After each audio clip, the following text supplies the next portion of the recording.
There are three key reasons why I made up my mind to offer myself for the office of Governor of Rivers State.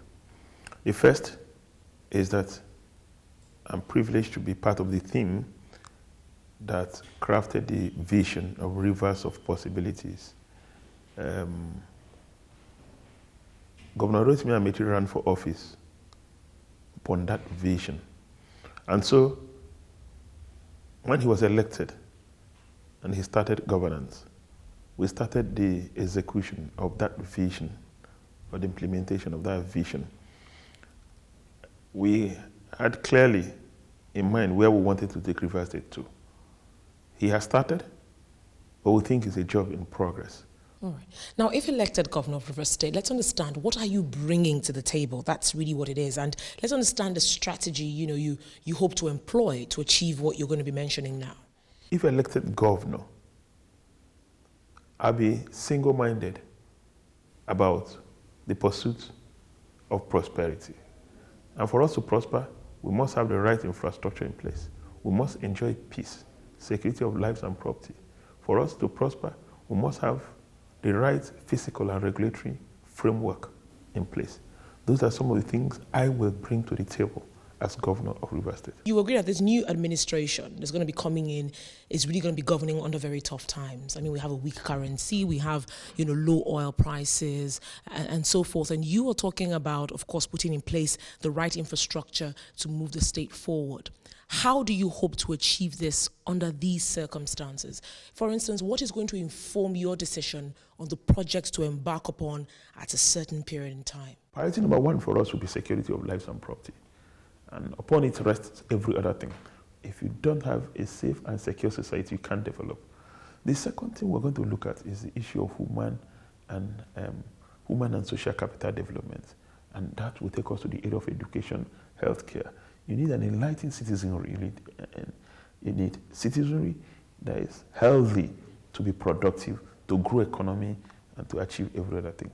The third thing we're going to look at is to put in place the right infrastructure that will drive all our development program. And when we talk about infrastructure, we're talking about road network, we're talking about transportation infrastructure, we're talking about water resources, we're talking about power. We're talking about the physical environment, and that will take you to urban renewal. We're talking about housing. So we're going to look at that. Then the fourth aspect of it will be those things that will help drive growth itself. Let's look at other sectors. Are you considering other sectors to develop for us to actually depend on and move away from oil, to see Rivers State beyond oil? I said we'll be focusing on 4 cardinal programs to drive prosperity for our people. And I said the first one is security of lives and property, and then transparent government. The second one I said to grow human capacity. The third one I talked about infrastructure. And when I talk about infrastructure, including food security. The fourth thing I talked about is the issue of employment creation, employment generation, wealth creation, and poverty reduction. And in that segment, we'll be facing 4 sectorial areas. 1, and all of that will be dovetailed into diversifying our economic base. But you must also agree that there is no way you're going to provide 100% employment for everyone. Now, do you agree that most of the unrest in Rivers State, or the issue of insecurity, is more political, than the fact that you just have youths who are laying about and have nothing to do? There's a correlation between 2 things. 1, the high incidence of insecurity in Rivers State and the high level of unemployment, or if you choose, joblessness. There's a correlation. Now, because a lot of our youths are unemployed, they are easily available to be used for political violence.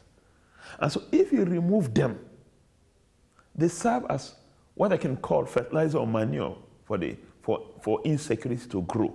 If you remove them, insecurity begins to die. I don't know if you get that. And so if we create jobs for young boys and young girls, they won't be available to be used for political violence. All those who participate in political violence will not be available because they are usefully engaged.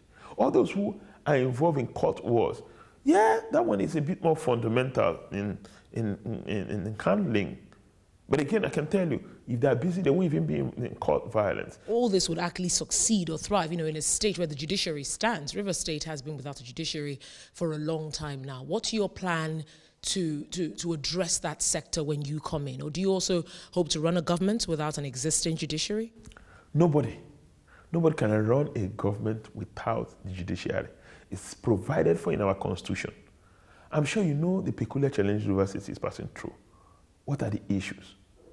The issues are constitutional. Who has the power to appoint the chief judge of a state? And if any arm of government or any tier of government is in doubt who has such powers, you approach the court of law. Thank God, what we're talking about are legal issues from the standpoint of constitution. And so the conflict that arose because there's a dispute between Rivers State government and the National Judicial Council could easily be resolved by the Supreme Court. If any party is in doubt as per the meaning, import and the import of the provisions of the Constitution, you approach the court of law. Why is it that the National Judicial Council refused to approach the court? And so, if I'm elected governor, and I'm optimistic that before I'm elected governor, the issues will be resolved, I understand that all parties are engaging already. They are talking.